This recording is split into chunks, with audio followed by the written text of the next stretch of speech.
শিৱসাগৰত কেন্দ্ৰীয় বিদেশ ৰাজ্যমন্ত্ৰী পবিত্ৰ মাৰ্ঘেৰিটা শিৱসাগৰ ছোৱালী মহাবিদ্যালয়ত ডক্টৰ বাণীকান্ত কাকতি মেধাৱী বঁটা প্ৰদান অনুষ্ঠানত অংশগ্ৰহণ কৰে কেন্দ্ৰীয় মন্ত্ৰীগৰাকীয়ে। এই অনুষ্ঠানত অংশগ্ৰহণ কৰি বহুকেইটা গুৰুত্বপূৰ্ণ বিষয়ৰ ওপৰত তেওঁ মন্তব্য কৰে।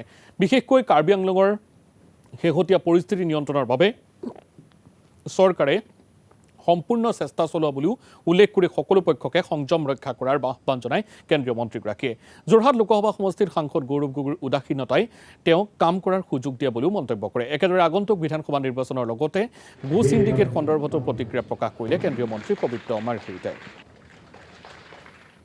নিশ্চিতভাৱে প্ৰতিগৰাকী অসমীয়া বা অসমবাসীকে চিন্তিত কৰি তুলিছে। আমি দেখিছোঁ লাহে লাহে স্বাভাৱিক হৈ আহিছে। গতিকে আমি এই শান্তি প্ৰক্ৰিয়া আৰু স্বাভাৱিক প্ৰক্ৰিয়া ত্বৰান্বিত কৰিবলৈ চেষ্টা কৰা আৰক্ষীৰ পৰা সৰ্বসাধাৰণ ৰাজ্যলৈকে সকলোকে আমি ধন্যবাদ জ্ঞাপন কৰিছোঁ।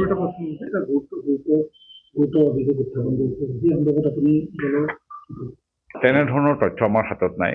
এনেধৰণৰ চিণ্ডিকেট শব্দ ইত্যাদিৰ বিৰুদ্ধে কাম কৰি আমি সদায় ৰাইজৰ আশীৰ্বাদ লাভ কৰি আহিছোঁ। আৰু তেনে মানুহৰ প্ৰতি যিয়েই নহওক কিয়, তেওঁ লাগিলে এজন সাংসদ বিধায়কেই হওক বা সাধাৰণ কৰ্মীয়ে হওক, তেওঁলোক কেতিয়াও আইনৰ হাতৰ পৰা সাৰি যাব নোৱাৰে। আৰু তেনে ব্যক্তিক বিজেপিৰ ফালৰ পৰাই সদায় কঠোৰতম শাস্তি দিবৰ বাবে দাবী জনোৱা হয়। ক'ৰবাত যদি এজনো ব্যক্তি তেনেকৈ মই শুনা নাই ভাষ্যটো, যদি তেনেকৈ কোনোবা যদি আছে বুলি কোনোবা আমাৰ জ্যেষ্ঠ কাৰ্যকৰ্তা বা যিকোনো কাৰ্যকৰ্তাই কৈছে, আমি আহ্বান জনাম তৎক্ষণাৎ তেনেধৰণৰ খবৰ থাকিলে অকল বিজেপি বুলি নহয়, যাৰ কাৰোবাৰ হাতত যদি কোনোবা চিণ্ডিকেট ক'ৰবাৰ গো ব্যৱসায় কিবা তেনেধৰণৰ অবৈধ কথা থাকে, যি দলৰ সদস্য নহওক, যিয়ে নহওক কিয়, যি আসনতে নহওক কিয়, আমাক যদি জনায় লিখিত ৰূপত বা যদি FIR দিয়ে, আমি ব্যৱস্থা গ্ৰহণ কৰিম। আমি নিৰ্দিষ্ট ব্যক্তি বিশেষৰ কথা কোৱাটো অনুচিত।